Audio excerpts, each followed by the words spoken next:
Deep Shot Podcast, episode 50. Mike Vrabel, I think, wore 50. Mike Vrabel episode. How about it? Legendary coach. Legendary. Yes. Championship weekend in the books. Not a great one for the Deep Shot Podcast, to say the least. We're going to talk about all the games in just a second, but the most important thing is the playoff is set. Bama 1, Michigan 2, Georgia 3. And old Cincinnati got all in there in 4. Just initial reaction. Is that how you thought the rankings were going to be? I thought that they wouldn't pit Georgia and Bama against each other for the semifinal game, so I thought that matchup was going to happen regardless. I didn't know who was going to be 1 and 3, and I didn't know, or 1 and 4. I didn't know who was going to be 2 and 3. I had a feeling that Bama was going to play Michigan. Here we are. Thank God Notre Dame did not get in. That's all I got to say. Yeah. So glad none of those bad teams got in. It's honestly a relief that, looking back on it, Bama won, because if they would have lost, Notre Dame would have been the 4th seed. Yeah, exactly. I guess that would have been good for UGA fans, right? But yeah, exactly. With Oklahoma State falling, so let's just talk about them. Let's go ahead and just talk about the SEC championship. Get it out of the way. We had a day out there in Atlanta. We did. Yeah. We got there early. ESPN was a little terrified of us.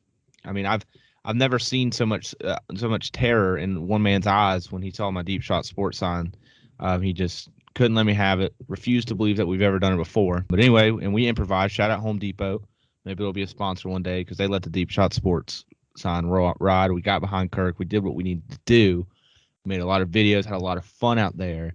And then we went out, started drinking, started watching the game, and things were going good for the first quarter. I mean, we were up 10-0.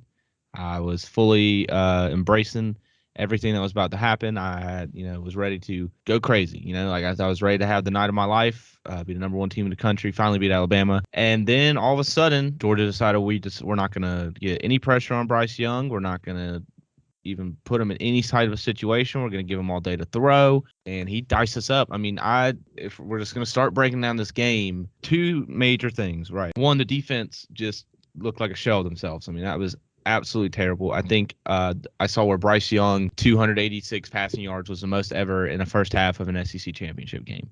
And this is against the defense that literally last episode we were raving about, could be best team of all time, best defense of all time, and that just went right out the window. That doesn't happen if you're the best defense of all time. The 2 big plays were the 75-yard little post to Mechie that he took, or Williams, whoever took it. That just hasn't happened on us all year. You can't give up big plays. And then that bomb, I think it was in the second half, where he just had all day to throw and absolutely let it rip. Bryce Young tore us up, and Bryce Young probably won the Heisman Saturday easily. And for Stetson Bennett on the other side, look, I'm not here to say that game was Stetson's fault. I think realistically, if we scored 24 points, right? If every other game we played this year, that wins us the game. And honestly, going into that game, I would have thought 24 points would win us the game. Did not think Alabama was going to be able to do what they did, but no type of pressure. We didn't sack him at all. We didn't get to him at all. I've said Bryce Young is good. Last week I was trying to degrade him a little bit. He obviously heard, and just Nick Saban out coaching Kirby Smart once again. I think that's now 7 times in a row. Bama's beating us. So it was just same old. Stetson Bennett. Getting back to him, he wasn't the reason we lost, but a pick 6 when we're trying to get back into the game doesn't really help. And the pick he threw in the red zone, you can't do that either. Especially after a 4th down. And maybe there's some situations where I'm starting to think maybe we should took some points at some point, but I'm also not that crazy confident in our kicker. So just looking back at the game, it was their guys were better than us. Alabama played the best game of football they played all year. They were locked in, they were focused, and they didn't put their foot off the gas. And and that's how it went down. It was pretty brutal to watch. If anybody follows Instagram, they saw my post after. Everything's still in front of the Dogs, but I don't know. And now a lot of people are saying, now all the JT talk's coming. Now that we finally lost the game, I'm here to say I'm not opposed. I've been wanting JT to play all year. I still think, Stetson does great things. He fires me up when he had that feature, and he makes plays on the ground. He does some cool, good stuff. I'm not here to say that. I'm here to say though that we can't throw 2 interceptions against Alabama and win the game. And I don't know. I'm not saying JT, blah, blah, blah. Who knows what he's looking like. But And last thing, and before I let you talk, didn't get the ball to Pickens enough. I mean, we had that huge 40-yard pass to George Pickens in the first half that really started firing me up, thinking, okay, we're going to him all game. We went to Brock Bowers as much as we needed to. He's an absolute beast, but Pickens should have got the ball more. Maybe especially on that one play where he had the one-on-one to the outside in the end zone. You got to put that ball in his hands. You got to. One thing about JT, just I keep talking about this, but one thing about JT is I remember last year he said, why would I not throw it up to when I got George Pickens on this team? Why would I not give him the ball? So there are a lot of things going into it. Defense played bad. Quarterback play wasn't great. Didn't get the ball to our weapons enough. And honestly, didn't run the football like we should have. Just overall, I just said it a minute ago. I'll say it again. Just outcoached, outplayed, more physical. Everything they did was better than what we did. Yeah, it was almost, is this really happening for Bryce Young to do that in the first half? And even still after that, Georgia was still in the game, even after all that bad first half. I'm with you. Let's talk about Stetson. First things first. I'm going to come out and say this. I think Stetson should start the next two games if they are afforded more than one. I don't see any reason why in a month's time, JT could maybe be better than him in a month. To be honest with you, I'm sure JT's probably been better than him for a while now, but Stetson hasn't lost a game, and you don't pull a guy that doesn't lose. Okay, now he's lost, and those two interceptions are probably the nails in the coffin, right? Because you're talking about taking a field goal and a 14-point swing on the pick six, and that's your ball game. If Georgia wins off of that, that's 17 points, and that's what they lost by, right? So, that's crucial. His QBR was still above average. Stat line, if y'all want it, 29 for 48, 340, 3 touchdowns, 2 interceptions. And I'm not going to put this all on Stetson Bennett either because Georgia did not run the ball good. Like Stetson Bennett should not have to throw the ball 48 times in a game. But if he does, he better throw the damn ball to George Pickens at least 10 times. I don't understand that. I really don't. Especially when he gets rolling early and you're like, oh shit, it's going to be Brock Bowers, George Pickens show all day long. And they just don't go back to him. And I don't know if that's circumstance of play calling or if that's game planning or just how things go down on the field. The main thing blew my mind out of this whole game, and we talked about their defense all the way leading up, and Alabama scored on Georgia in one game what they've given half of what they've given up all year. All right. And Jameson Williams, holy shit, dude. Like I knew he was good. I knew he was fast. He might be faster than Henry Ruggs. Like he burned the entire defense. I don't think I've seen anybody just track me on UGA's defense in a while. We're talking about the defense supposed to be like on the post that he called over the middle and he just ran by the safety. That safety runs a 4.39 or a 4.41, something like that. Like that's burning speed. I don't know, man. Just at the end of the day, you got to do something. Bryce Young struggles against teams that get to him. You talk about LSU game. You talk about Auburn. Auburn had 7 sacks last week. Georgia has 0 this week. Yeah. 0. It's mind-blowing to me, honestly. And there's just so many, just every time Georgia had a chance to make a play, they didn't. Bryce Young's fumble would have been huge recover. That's exactly. Huge play in the game. That was right before half. Huge play. Absolutely huge play. There's just so many questions I have for Georgia. Like defensively, they usually do a lot of exotic stuff on defense in terms of how to get to the quarterback and where are they blitzing from and this and that. You saw none of that this game. They look like, I told you in the middle of the game, G, it looks like they're doing the same thing every play and expecting something different to happen. Mm-hmm, exactly. And they got carved up. They never changed. I was talking to some of the coaches that I work with, and they all watch the game, of course. One of them is under suspicion that Kirby knew, all right, get this, Kirby knew he was going to have to play Alabama again. So he knew he was in the playoff. He knew he was fine with whoever else he had to play because I think he knows he has probably the best team or the second best team still in, but he didn't want to show that much Alabama. Now, that's crazy because if you're going to you knock him out, you're done with him, right? On the same token, I feel like what happened was Kirby thought, shit, Auburn got there with 5 people last week and sacked them 7 times. Surely Jordan Davis, Jalen Carter, Nakobe Dean, some of these guys, Nolan Smith, they're going to get home at some point, and they just never did. Mm-hmm. Yeah, an offensive line that we were literally degrading all last week. Right, yeah, and they just turn it around and handle everything. Now, I will say, all right, looking forward, Alabama lost their second best receiver this week. Mechie was doing the damn thing before he got hurt. I mean, he was on track for a 200-yard game as well. He's done. You won't have to see him again, and it really feels like Alabama's become two-dimensional on offense. It's Bryce Young throwing it to Williams, and maybe Robinson can run for 60 yards. Maybe. I mean, that's just kind of what I'm getting. I don't know what to say about UGA other than they have, they've lost before in situations like this. For example, I think it was 17 or 16 when they made that Rose Bowl run, they got smoked by Auburn on the road. Completely different team after that. Maybe this wakes them up. And Kirby even said it. He said this reinvigorates our energy, and I hope it does because Georgia's not going to get a better chance to win this thing than this year. They're just not. This is it. I mean, we got a whole month to sit back, wait, see what's going to happen. But yeah, I mean, James Cook, 11 carries for 38 yards. I mean, that's disappointing. That is. But I did say, I looked at you during the game, or I said it to somebody during the game, and I was just like, well, we're going to have to keep throwing it because, for one, we were getting a few, and this is where I really wish pass interference was a spot foul in college football as well, because, I mean, we had a ton of deep balls that Alabama was just holding on. And so I kept saying, we just got to keep going deep. We got to do something to rev it up. They were committed to stopping our run, committed to making Stetson Bennett throw the ball, which why wouldn't you? And it just... we didn't get it done. We didn't get a turnover. We didn't do anything. I mean, we held the ball. I mean, we won time of possession, had more first downs, everything. But, I mean, at the end of the day, they got it done. I mean, it's Alabama. I looked at you, I said it's nothing new. And they've got a lot of playmakers. Their quarterback's probably the best one. Who won the Heisman this week. It's just shocking to me that, like, a couple of these people on Georgia's offense, like, they were just no-shows this week. Like, okay, Bowers had a day. We know that.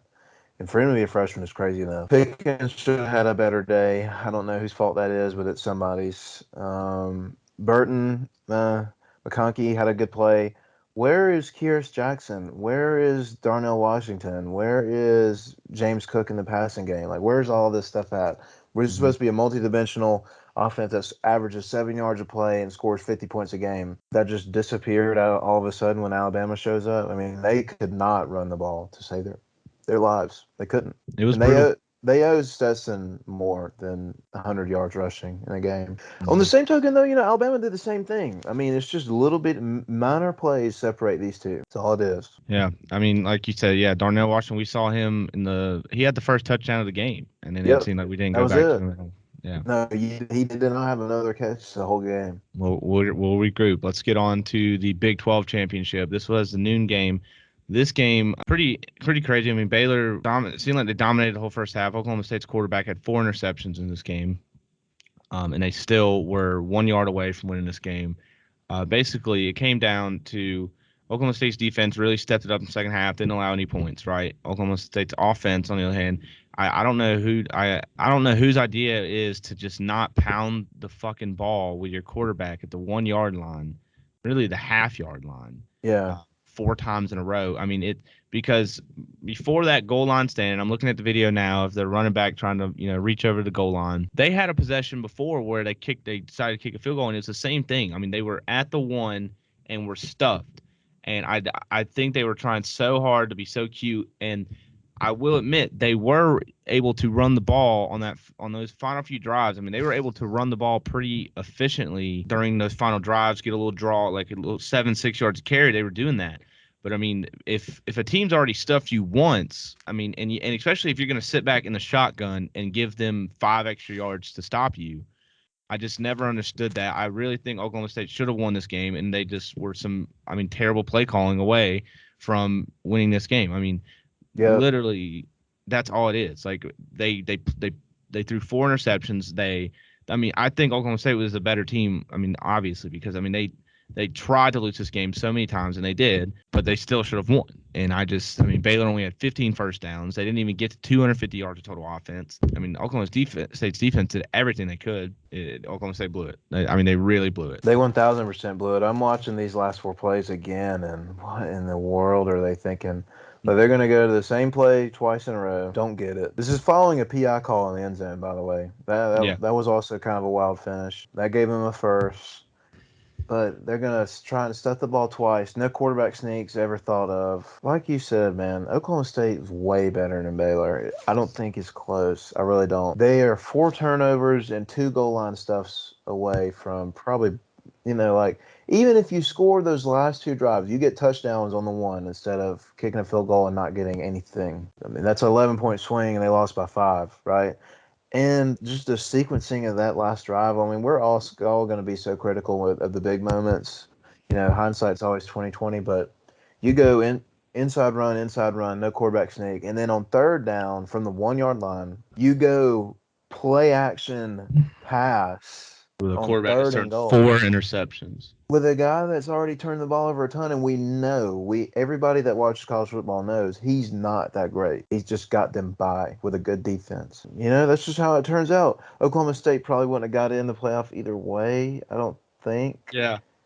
Even still. Also, let's talk about this. The quarterback that threw 4 interceptions was also Oklahoma State's leading rusher that game. Yeah. What? Which when I was just looking at the stats earlier, I didn't understand because they were running the ball on that last few drives. It seemed like the running back was getting like 6-7 yards carry. That kind of blows my mind. I mean, they're running back in 31 yards, and it seemed like you got all 31 on that final drive. I mean, that's what I'm a little confused by Literally, he that might one. have, honestly, but whatever happens to Oklahoma State, good year for them, good run for them. Mike Gundy is like the only other coach other than Dabo and Nick Saban to have like 8, 10-win seasons in the last 10 years or something like that. Like he's had the most 10-win seasons since 2010 other than Dabo and Nick Saban. So, hats off to the mullet. Hope he's back next year. Hope they get a better quarterback or he gets better because he was if they struggled in any game this year, it was usually his fault. He got 18 of those 31 yards on that final drive. That's funny. That's wild, man. All right, but Baylor pulled it off. Big 12 champs. How about it? How about it? First ever. Really? First time they ever won it? Yep, first time they've won the Big 12. How about it? Congrats to them. Michigan, Iowa. Never a game. Beat down. Yeah, never a game. They really kind of ran the score up right at the end, though. Like, it was 28-3, and they scored 2 touchdowns in the last, 4 minutes by throwing the ball, which some Iowa fans are pissed off about. He kind of ran up the score, but, really physical game. Iowa tried to do what they do, and if you've watched Iowa all year long, what they do is they try and run the ball, get 3 points when you get 0, get a touchdown here and there, score 20 points, a touchdown and 4 field goals. It's kind of their formula, and they're going to get a turnover or 2 more than you, and they're going to punt the ball really deep. What ended up happening was Michigan just came out and started lighting their ass up. They ran a trick play early on in the game that really gashed them. There's just a couple situations in that game where Iowa could have, done something different. And like we say, hindsight's 20/20, but the quarterbacks, Petras, whew, I mean, that dude is garbage. He didn't even complete 10 balls that game. Yeah. He's bad. No, I mean, I think we all look, we gave out some, tough picks, I will say, all going in on Georgia and stuff like that. But I mean, I think we all nailed it. I mean, I don't know if we all went with Michigan. I think we did. But, I mean, I thought this was the easiest. I mean, Iowa, yeah, week 7, sure. Iowa was cool. But That's right. When they were number 3 in the country. Yeah.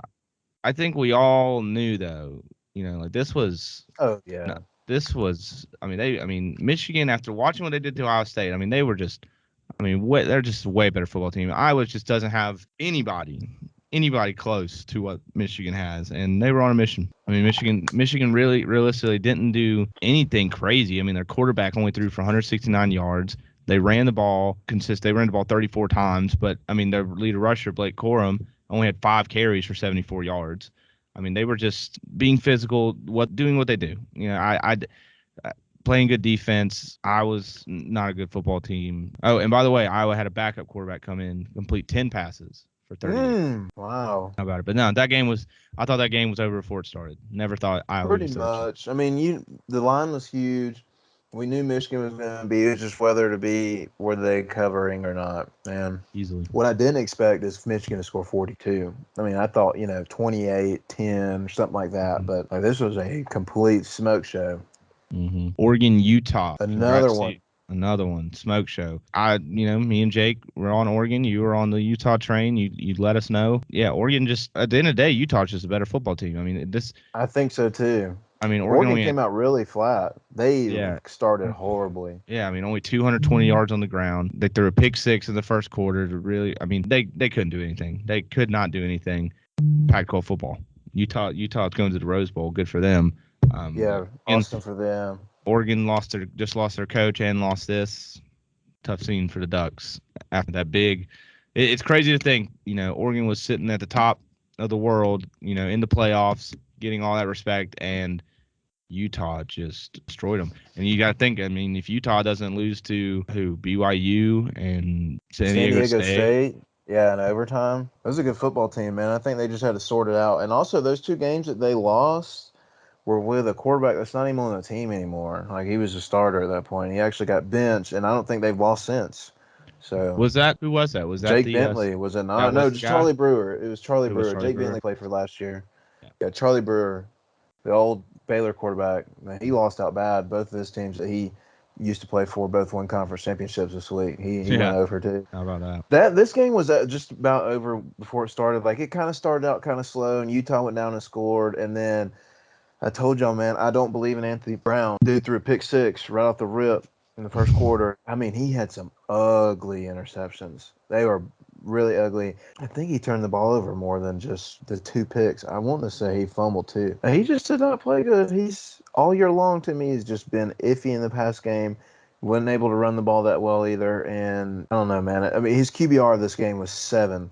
Just to give you an idea of how good he was. Utah playing motivated. Listen, man, they just had something about them all year long. They just had to figure it out. Hats off to Kyle Whittingham. There are actually rumors that he might retire after this Rose Bowl that is out there at the moment. He's getting a little older, I guess, but it's hard to beat a team twice, and they damn sure did it, and they beat Oregon twice, of all people, too. Beat the shit out of them, too. But yeah, it was never close. Never close. All right, Wake Pitt. That was the nightcap. This game was 24-21 at halftime, and then all of a sudden just did nothing off of the offense. The over didn't hit. All we needed was Wake to score 1 freaking touchdown. Over would have hit in the second half. Kenny Pickett, how about that fake slide? I mean, what? What do you think about that? Do you think it should be outlawed or what? No, I mean, look, what's crazy is, no cap, my buddy Alec Hopkins, shout out Alec Hopkins, we were watching Thursday Night Football together the other night, and I had said something about where I always wanted to see a quarterback like fake run out of bounds, like act like he's got to run out and then just kind of cut up field, see if he can get, do something crazy. And then he literally said, like, oh, I want to see somebody like fake slide. And I was like, I don't think that. And I literally said in the moment, I was like, I don't even think that would work. Like, how you're going feet first. Like, I feel like you can't like fake that. Well, Kenny Pickett sure did it. Yeah. And it was pretty crazy to watch. No, I don't think it should be outlawed. I mean, I saw where like Ryan Clark was talking about how that's like a targeting penalty waiting to happen and blah blah blah. But I mean, at that point, if you're going, I guess in a way, because you're saying what, like, now you're telling yourself you're defenseless, and then you're not defenseless because you're gonna keep running. Right. But I don't know. No, I think if the defense can do this and that, fake. If the defense can, act like they don't know the ball's about to show up. The quarterback can act like he ain't about to slide. But Sam Hartman, guys, gassing up last week, and I've been trying to be on Wake Forest's side all year. Threw 4 picks in this game. It's not gonna win you AC championship. I'll tell you that. Clearly, the common theme for this weekend is turnovers lose you games. Mm-hmm. Georgia's turnovers lost them a game. Baylor's or Oklahoma State's turnovers lost them a game. And I don't know if this one really lost them the game, but Sam Hartman ain't done that all year long. And it's crazy. This Wake Forest was up 21-14 at the end of the first quarter. Didn't score a point after that. Crazy. Well, I don't know. It is what it is. Wake had their run. They really folded at the end of the season. I think they scored on their first. Look, the game started out touchdown, missed field goal, touchdown. Wake Forest scored on the first 3 drives. The next drive, interception, punt, interception, pick six. Well, I don't know what the fuck happened, but they had a meltdown, dude. Yeah. I'm telling you. not used to the stage. Yeah, maybe that's it. I don't know. I mean, it's still a really good year for Wake to even be in the ACC championship, knowing good and well at the beginning of the year nobody thought this would be your matchup, but it is what it is. They got to protect the ball a little bit better. Yeah, how about that? That translates into the Heisman talk. So the Heisman finalists were just announced. We've got Kenny Pickett, Bryce Young, Hutchinson, C.J. Stroud. I said it earlier. I think it's pretty obvious Bryce Young's going to win it. I would probably assume if I'm just going to go in order of what I think the votes will be, Bryce Young, Pickett, Stroud, Hutchinson. I think that's probably how it will go. It's crazy. I think if Georgia would have won the game, that Jordan Davis would have probably at least got the invite, especially if we tore up Bryce Young and things happened that way. But right, I think it's pretty clear here, as it is most seasons, who's going to win the Heisman, and back-to-back Bama players. That's what I'm going with. I would like to see somebody else other than a quarterback get it, but I think it's sold. Bryce Young won the Heisman after throwing for 420 yards against a defense that looked like it was invincible, and he's only a sophomore. He's coming back next year. That's the bad part. Yeah. He's going to be back. Did you know JT Daniels and Bryce Young were at the same high school? They both went to Mater Day? Yeah, and I think JT started over Bryce. LMAO. And now what's happening? How about it? And both were supposed to go to USC too, or both one went to USC. Yeah, Bryce flipped Bryce flipped on signing day. That was a year later though, but oh man, I'm so tired of seeing Bama do Bama things, get all these accolades, be number one. All they had to do was lose one of those games in the regular season. Really, I don't even think it would have mattered. I think if a loss to Auburn, you lose Auburn, yeah, he's out. Because I don't think even if they win the game, I think it'd be pretty hard. Because I think they would have sunk Bama pretty hard. I think if let's say Bama loses to Auburn, they go from 3 to 10, 9, 10. I think they would have sunk them pretty hard. With 2 losses, but that's not how it went. But Bryce Young's gonna win the Heisman. Yeah, and he had a monster year too. Yeah, threw for over 4,000 yards. Yeah, 46 touchdowns. Only had 4 interceptions all year long, which is absolutely insane. On the other side, I'm sure we're probably in agreement that Pickett's going to finish second. He had 43 touchdowns. He set the ACC record for touchdown passes, and he threw for 4,300 yards too. I don't know how many turnovers he had, but it is what it is. Looks like Bryce Young's going to get a chance at a Natty and a Heisman in the same year. And he gets to come back for a run it back year next year. So that'll be great. Miami. So, Caleb, how about it? The great news last week. It finally happened. They fired Manny Diaz today, hired Mario Cristobal. Manny Diaz, did you see his statement? No, I have not seen it. Yeah, said he was pretty upset. Let's just say that said basically called out the school, said they handled it pretty terribly, which, if I heard the rumors over the past week that I was going to get fired, and then it just took, I had to keep waiting and waiting. I'd probably get pretty pissed about how it was handled too. I will say, just talking about this whole thing, Colin Cowherd said, I saw one of his tweets the other day, and it was just, kind of talking about are we sure Miami, are we supposed to actually treat Miami like a top job in college football? And it's I kind of see it like the USC thing, yeah, but people are saying that it hasn't been that way in a long time, but it could be if you get the right thing going. He's going to be in the ACC, so things are probably going to be a little easier for him, but he's also going back home. That's the big thing. He's going back home. He's from Miami. Yeah, I think he actually played at Miami too in the 80s whenever they were really, really good. I think if I was Manny Diaz, I think I'd be a little bit more than upset, okay? Because, this cat is probably out recruiting these last 3 or 4 days. And I've been saying he's going to get fired for 2 weeks now. 2 or 3 weeks. Just saw the writing on the wall. Thought Mario Cristobal would be easy done. They fired the athletic director, trying to get somebody in, and actually, I think they're going to hire Clemson's athletic director. Is what's going to happen. But how do you go out and recruit, or how do you go and practice with your team, or anything? Is Miami not going to a bowl game? They are, yeah. They're going to a bowl game this year. He had 3 seasons with this team. He didn't even get. Most people say if you have a head coach, he needs 4 years. That way, he can get his first recruiting class to be seniors. And then you can judge how good they are. Okay, well, he had a stud quarterback come back this year for him. Got hurt very early in the season, and they finished the year 5-1 at the They did. end. They finished strong, super strong. Like they were dead in the water, and they finished super strong. They're definitely. But then you're gonna leave this guy just hanging out dry for 2 weeks when everybody's rumbling about, oh, there's a new coach. But then they're gonna hire a dude before they fire a dude, and they're gonna hand him $8 million a year. I think it's 8. This guy's still being paid. So, I mean, it is what it is. Manny Diaz will find himself somewhere as a damn DC. I would not be shocked if he ends up in Clemson next year since Venables left. But we'll see. He's a really good defensive coach, too. I don't know how great of a recruiter he is, and obviously he's had issues on offense. He's fired 2 coordinators. One of them was a QB coach at Alabama, and he is no longer on the premises because of such struggles that they've had on offense. That is crazy. But who knows? I mean, if Miami gets, Miami's like I said, like that USC thing. If you can get it to where it's supposed to be, it is the place to be. It's been a while since they've been there, and crazy thing. Mark Richt had that team a loss against Pitt away from going to the playoff at one time. So hopefully they'll be back, man. At least Miami's hired 2 straight Miami guys. Like Diaz's dad was like mayor down there or something like that. Now Cristobal's back. Diaz also though. Do you remember how Diaz's hiring went down? He was the defensive coordinator. Yeah, he left, right? Didn't he leave? Left to go to Temple because that's when Temple or Jeff Collins with the Tech. Left to go to Temple and stayed there for like a week and then went back to Miami. Yeah, that's crazy, honestly. And they just fired him after 3 years. Yeah, there is no loyalty in this sport. 0. I'm telling you. Yeah, but Miami's got the potential. Like we're talking about USC. The difference between USC and Miami is Miami doesn't have facilities right now, but they're about to dump a ton of money into the program.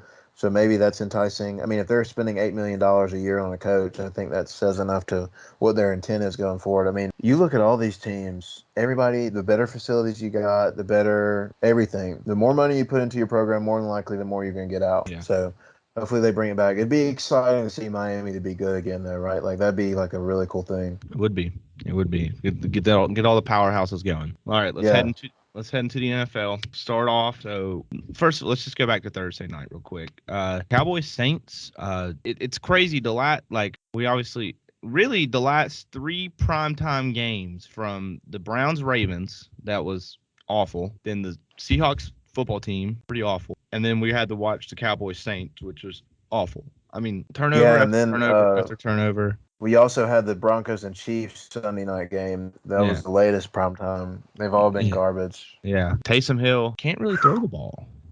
Yeah, don't turn it over, buddy. Well, even then, I know he has that finger problem, but I mean, he couldn't throw the ball. I mean, he could not get the ball 10 yards downfield.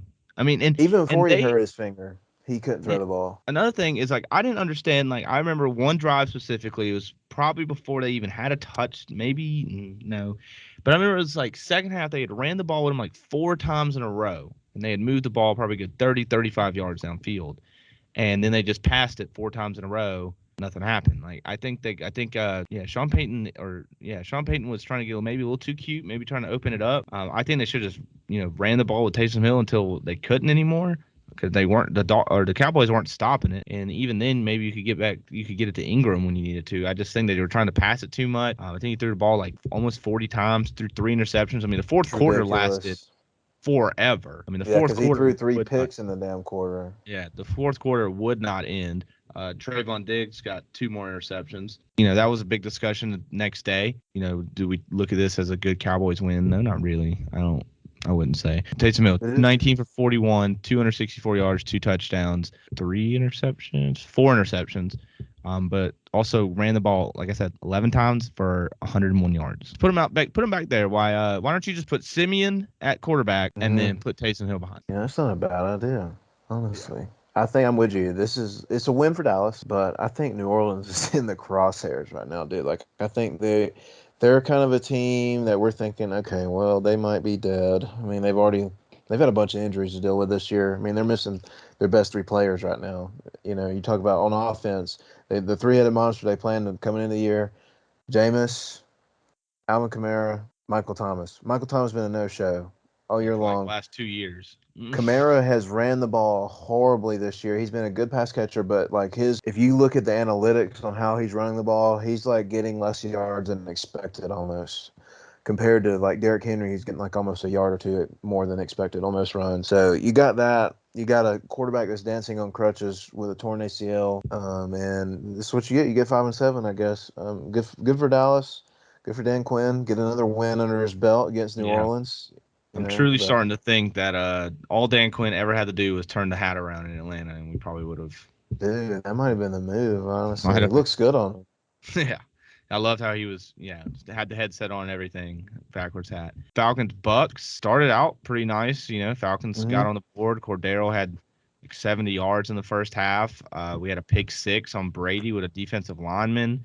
Game was close at half. And in the second half, offense stalled out. But Tampa Bay only put up 10 points in the second half. I didn't need to do much. But just the Falcons, man, they cannot finish drives, and that's been the thing for years now. Like they get the ball rolling. It's literally like the same thing like every week. Like you'll be watching them, they'll score. Cordell will get in there.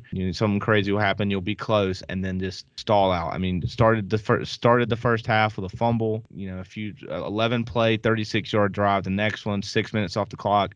I mean, 11 plays. Like you got to be moving the ball. You're getting stalled out. Next play, 3 and out, or next drive, 3 and out. Next drive, 7 plays, 31 yards, 4 minutes off the clock, stalled out. And then the end of the game, they almost scored, but it didn't really matter. And that's the big thing. Like, yeah, Tom Brady diced us up. He did what he did. The Bucks are the Bucks, right? Through 38 completions. At the end of the day, Falcons really had a lot of chances to win, be in this game. Oh, yeah. Matt Ryan was 1,000%. sacked. Matt Ryan was sacked 5 times. Can't finish drives. Can't keep the quarterback up. I'm really just like at the point where really wish Jake was here. That like I don't know how they're gonna handle the Matt Ryan situation, but I just really don't like. It's not his fault. It's not his fault. And I like Matt Ryan. Don't get me wrong, but I don't really see the point of him being there anymore. Like because writing's on the wall, dude. Yeah, because go to every week. Calvin Ridley being out of this offense really fucks a lot of shit up, and Matt Ryan's been in a lot of situations. Kyle Pitts only has 4 catches. I don't know. Just it just seems like he deserves better, and we need a fresh start at this point too, because I don't think the offensive line is going to get drastically better over the next year or so. I think it'll probably stay the same before we start ever really seeing major improvement in it. And I think the big solution is you probably should go out there and get a quarterback that's going to be able to move a little bit, give you something. You're also going to need a fresh start too. This is year 14, 15 for Matt Ryan. And next week, we might beat the Panthers, and I'll be back all in on everything. But for right now, just kind of seems like it's time to figure something else out. We've got 5 wins, 3 of them by game-win field goals. I don't think we've won a game at home this year. It says no. The only home win we have, quote unquote, home is when we were in London. How can you not win at home? Yeah, just for y'all's information, okay, Mac Jones has won 2 games since Matt Ryan's won a game in Mercedes-Benz Stadium. He's won 2 in that stadium since then. So, do what you want to with that. The main thing that I see out of Atlanta though is it's not a Matt Ryan problem. He's played damn good all year long. If their record was 8-4 or something like that right now, I think Matt Ryan would probably be your MVP of the league. Truly. Yeah. They can't finish drives though because they have no red zone targets. Like they have Kyle Pitts and he's a rookie. You can't bank on that. Calvin Ridley still sitting at the crib. Russell Gage had a day, but he's not really a red zone threat. Cordero Patterson is the only dude on that team that's really dynamic in what he can do down there. And the Bucks are still the Bucks. This is still probably your Super Bowl favorite out of all teams in the NFL right now. The main thing that shocked me about this game was Brady and the Bucks. They came out throwing the ball, dude. They were like, "Screw the run. We're just gonna sling it around." Ball 51 times. Yeah, man. And they can just do what they want, though. They can just. Chris Godwin had 15 catches. 15. They went to one guy. And who didn't start him in fantasy? Oh well. They have so many weapons, and AB is still not back. So if he comes back, whatever's going on there. Chargers, Bengals. These are the 2 most confusing teams in the NFL. I'm telling you, straight up. You can't get a read on either one of them. Like, we all were talking about the Bengals last week. We all were on the Bengals. Jake was on the Chargers. Me and you. I mean, I thought this was easy. And honestly, the game had so many swings, right? Like the Chargers went up. I think they were up 24-0 to start, and then the Bengals came rolling back. It was 24-22, and then the Chargers just finished it off real strong. I think they had a pick six that kind of sealed the deal. I just don't get it. Like, I could sit here try to analyze everything, but I mean, sometimes the Chargers come out and look really good. Justin Herbert's on his game. You can't stop Eckler. Mike Williams shows up when he wants to. And then sometimes the Bengals just, they struggle. I mean, offensively, they still had a pretty good game. They had 356 yards, but they turned the ball over. I mean, there's 7 turnovers. So that's crazy, dude. I think that's like the problem why we don't know if these teams are good enough. They turn the ball over too much. Both of them do. Herbert has been turning the ball over like crazy here lately, and they couldn't hold on to the ball either. That was the main thing the reason why I thought Cincinnati lost. They gave up like a big fumble return for a touchdown, if I'm not, or something like that. Something crazy. Joe Mixon fumbled. Yeah, they had a 61-yard fumble return, the Chargers did, and the game was 24-22 at that point, and then everything went downhill very quickly. I mean, who's who game, I guess. They're both 7-5. They're both mingling around. I mean, the Chargers, I guess, are a game behind in their division now, and since he's leading that division. Game behind. They would have took their game back. And then this is the big thing. So the Chargers are Chargers. But then I start looking. Actually, I'll wait for this until we get to the Ravens Steelers. But yeah, what a game. What about it? This is the game of the week, though. Lions-Vikings. How about Man Campbell finally gets him done. Walk off tutty. They almost blew it. I mean, Detroit was up 20-6 at half. Kirk Cousins and the guys, came back, took the lead, and then just left a guy sitting on an island in the end zone on the last play of the game. Jared Goff, Dan Campbell, they get it done. Kind of gave me flashbacks of when the Lions beat the Falcons last year on the last play. Same thing. But happy for the Lions. Glad they got it done. Played very good today. They are a tough team. They've lost a lot of games. I saw where the Lions are actually 8-2 or 8-4 against the spread this year.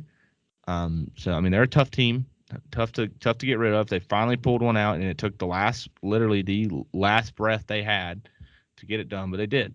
For the Vikings, really know what side I'm on with them, because last week I'm talking about how good they are and how they really are just, a few plays away. And realistically, I mean, still they haven't lost a game by more than a touchdown yet. I mean, Justin Jefferson still had 182 yards receiving. Kirk Cousins still threw for 340 yards, 2 tutties, no turnovers. I mean, they gotta win these games though. Dalvin Cook had 22 carries for 90 yards, touchdown. Or not Dalvin Cook, Madison. It's got to be the defense. Like it truly does, because I just feel like their offense is set up so well. Their quarterback plays very efficient ball. They have 2 great receivers. Even their backup running back does what they need to do, and even when they're starting running backs in, I mean, it's crazy. But the defense just sucks. And Mike Zimmer's supposed to be this big defensive minded guy, and I mean, that last play, I mean, that guy was sitting on an island in the end zone. I mean, there was nobody near him. Yeah, I don't know how you don't guard the goal line at the end of the game, especially when it's 4th down. Oh man, here's the deal though, like you go back and look at these schedules. We were talking about, man, Minnesota's the best such and such team there's ever been, whatever their record is. I mean, yeah, they've won a lot of close games and lost a lot of close games, but damn if Detroit hasn't either. I mean, when Minnesota played them earlier in the year, Detroit only lost by 2. Like, it was that kind of game. That was like a field goal type deal. Another one. Good for Detroit, though, finally. Look, if you look at their schedule, though, all right, they had a bad loss to Philly. Before they got blown out by Philly, they were 0-7. Okay. Well, they moved to 0-8 after getting beat 44-6. And before that, they had lost 2 one-possession games. Ever since then, they tie, they lose by 3. They lose by 2 on Thanksgiving, which was brutal, and now they finally pulled it off. And they remember the game they lost on the Justin Tucker, on the record-breaking field goal against Baltimore. Yeah, that hit literally. That was week 3. They lost to San Francisco by 8 in the first game of the season. Lost on a record-breaking field goal week 3. Lost to Minnesota on a field goal week 5. Only got beat by the Rams by 9. Got blown out by Philly, and then they played the score spread between They've lost their last 2 games by 5 points total. They cover, man. They do cover. Everybody thinks like Detroit is bad, but they get in games. They're tough. They're not the worst team in the league. They're not. I don't even know who would be. Let me go look at the standings. But they're not like just a catastrophe of a team. I tell you, they don't have a quarterback. I mean, I think that's still the case, but they found ways to be in games. I don't know if it's their coaching or what. That's off to them though. Giants, Dolphins. Dolphins have won 5 straight. Yes, games. bro. 1-7, now 6-7. And Tua's been playing good. Tua's been playing great threw about 41 times. There was that crazy fake out play he had.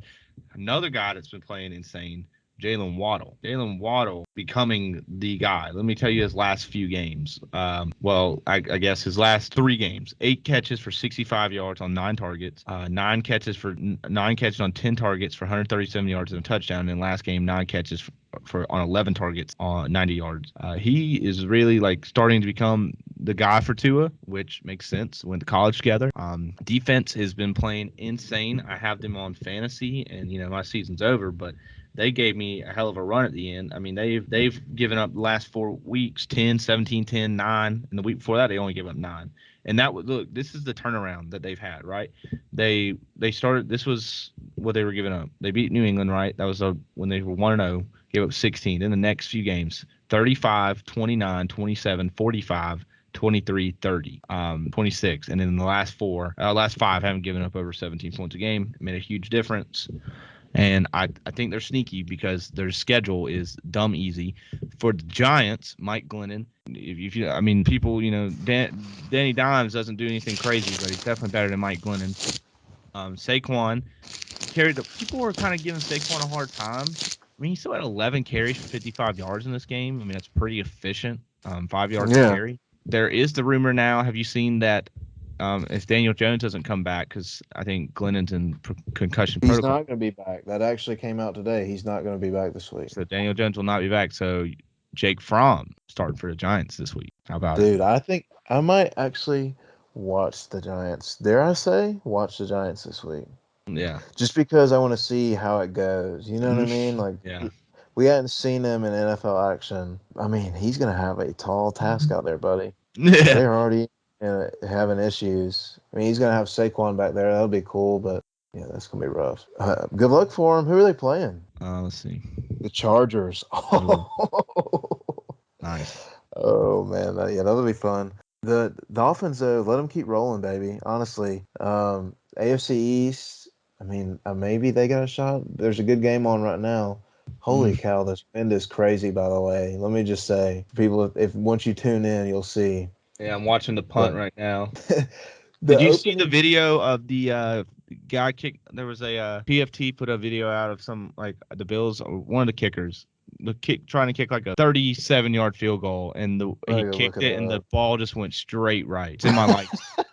It's in my likes on Twitter. It was PFT tweeted it out. PFT, but it's in my likes, so you can probably see. We are missing an upright rack flag in Buffalo. That's his latest tweet. The flag off of the field goals literally blew off. Yeah, crazy weather. But maybe Brian Flores is turning. Hold on. I'll send it to you. It was Barstool Sportsbook that tweeted it. Dude, that's a good page on Twitter. I was on that. Dude, watch that. Oh, this is it. This is on PFT's page. Yeah. No way. Dude, how could you even make that? That is crazy. Oh my gosh. So we're all on the Pats and the under. Shout out Jake, the guy that takes the opposite and then doesn't even do the pod. Whatever.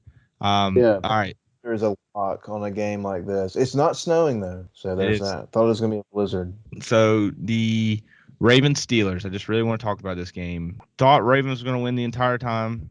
Steelers had 2 big drives in the fourth quarter. It was 10-3 in this fourth quarter. They ended up winning this game 20-19. So 17 points in the fourth quarter with a missed extra point, by the way. The big takeaway from this game, obviously TJ Watt's a beast, and he's literally the biggest difference maker probably in football, in my opinion. And it's crazy.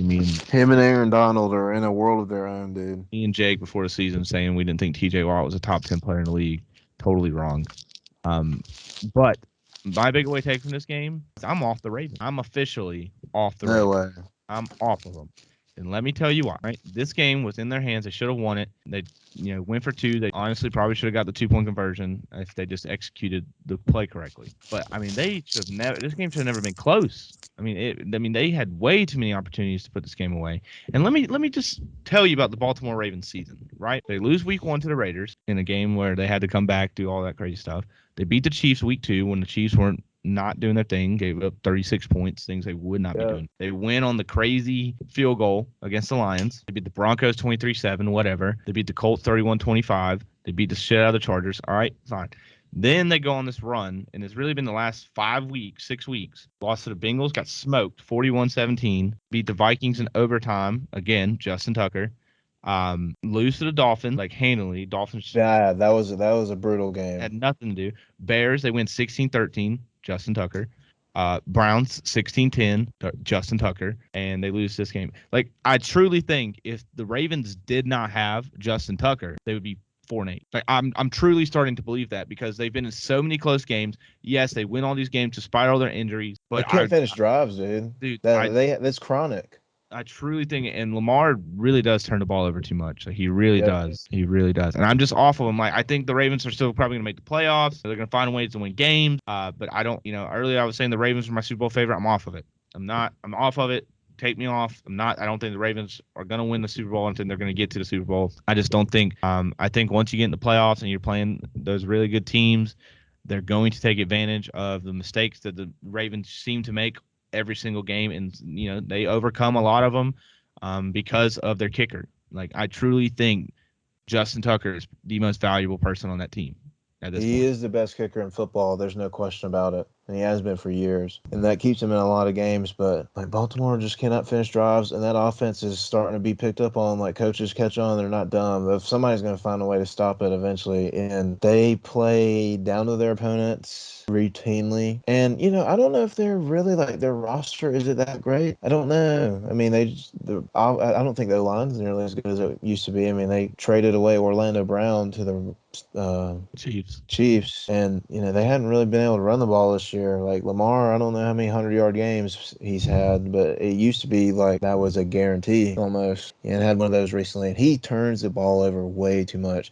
He literally said in his press conference last week he threw 4 picks, and he said, "I'm playing like a rookie." Yeah, I would agree with that. Nobody is turning over the ball as much as him and Pat Mahomes are in football right now. Yeah, fact. And they play flashy, they look cool when they play, but dude, they do not take care of the ball, and they can lose games. That's the main thing. I think I'm with you though, but it's such a week-to-week league, and there's still 5 more weeks left, 6 more weeks left. Yeah, 5. I mean, I think I'm kind of with you. Teams are about who they are, who we think they are, right around this time of the year. Mm-hmm. And they're not gonna get much healthier. The Chiefs Broncos. Yeah, they're not getting healthier at all. They just lost Marlon Humphrey today. Chiefs, Broncos. This is the nightcap. Another ugly game. The Broncos have a good defense, but I'm really at the point where, like, damn, they gave Patrick Mahomes $500 million. Right. 15 for 29, 184 yards and a pick. No touchdowns. The Chiefs defense has made an insane turnaround, obviously, and it's literally the reason they're winning games because this offense horrid right now. It really is. Like they besides the Raiders, okay, last 5 games, 20-17 against the Giants in a game they almost lost. Packers 13-7, and that was at home. It's not like it was in Lambeau. Packers have a good defense. Don't get me wrong, but you also, 13 points for $500 million. And the Raiders, they smoked the Raiders, but division rival, whatever, you probably got their number it's right. Mahomes' only good game this year, like truly good game. And then other than the first week. Cowboys, they get 19, and then this week they get 22. 7 are off a pick 6. That's another team that I'm just like, what's going on? Like, the defense is holding it down right now, and probably in the playoffs, Arrowhead, that's the place to be, and things get tied in the playoffs, and things like that. Right. But I don't know. I'm getting iffy vibes from a lot of teams. It's like I can't tell what the Chargers and Bengals are. I really wanted the Bengals to be the team. Can't tell what they are. The Chiefs don't look that great. The Ravens don't look that great. And really, honestly, like the only team that I sit here and I look at the AFC and think like, oh, that team's kind of dangerous, besides the Patriots, but the Colts.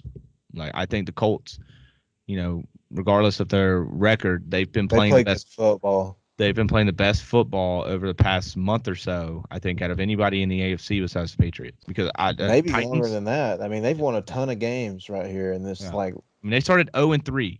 So they're That's 7 right. and They're 3. 7-6. Those 3 losses all by 1 possession. Tennessee's hanging on by a thread. The AFC is going to come down to Kansas City. If Kansas City's defense stays on this run, I mean, we can't ignore that now. Like, if they stay doing what they're doing, that's probably your AFC team. It's going to be between them and New England. Those are 2 best defenses in football, probably this year, to be honest with you. Because Baltimore can't be that. Cincy, that division is just so like, what the fuck, The man? AFC North. Like, Tell me who's the best team in the AFC North. that division is so what the fuck. I think it's Cincy, but their roster is bad, and they lose games they shouldn't. The only thing is like the offense is really good, and the only way they lose is if they turn the ball over, which is what happened this week. And the thing is like I was trying to make a point today where I was trying to say, yeah, Cincy's the best. Cincy's the best team because they beat everybody. Well, they got smoked by the Browns this year. They smoked the Steelers and the Ravens, but they got smoked by the Browns. I mean, that division, realistically, the Ravens could have put that division away last night, and they didn't. So that division's wide open with the Steelers having a Thursday night game. Just one thing about the Broncos, though, good defense. But Devontae Williams was having himself a day, but he was about the only guy they were throwing it to.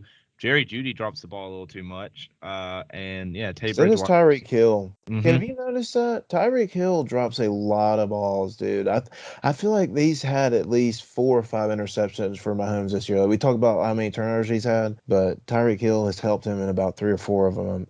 I guarantee you that I've seen. And Jerry Jeudy too, like what happened? Like he wasn't like this. And I don't know if it may be a quarterback thing. He's not getting thrown to by Tua, who probably throws. I mean, you look at him, probably throws one more catchable balls in the NFL. I mean, I guess that may be a thing. It's a tight race, man. It's so weird. The AFC is so weird because there's only how many teams have a losing record in the AFC?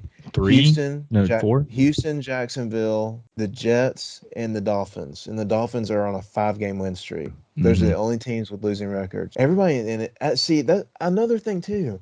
All right, so all these teams, AFC is all muddle. It's wide open. Then you look at the NFC, and it's super top heavy. Like you got Arizona, Tampa, the Rams, Green Bay, and Dallas.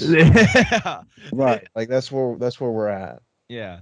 Exactly. And San Francisco is like, and the football team are knocking on Dallas's door the last couple playoff spots. I mean, yeah, right now, San Francisco and Washington are tied for the last playoff spot in the NFC. The NFC's insanely top heavy. Like the Falcons, 5-7, very much in the hunt. 1 game out. And they beat some teams that are rolling right now. Yeah, exactly. We'll see, man. We'll see.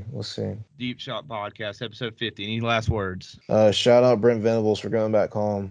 That's another one. Yeah, Brent Venables to Oklahoma. The Snapchat from Venables' son turns out to be true. Is Gluck going? That's I bet you his son goes by that. Maybe Gluck goes with him. Is Venables' son a quarterback? No, he was a linebacker. He actually played last year too. Kind of weird. I wonder what's going to happen there. It's going to be so weird not to see Venables in that bright-ass yellow hat on Clemson sideline anymore. Boomer. Did you see his video when he was on the plane? He would put his hat on, and he was just like, oh, if it's right. Boomer! And then he put the horns down. That's what's up. All right, Deep Shot Podcast, episode 50. Signing out. See ya.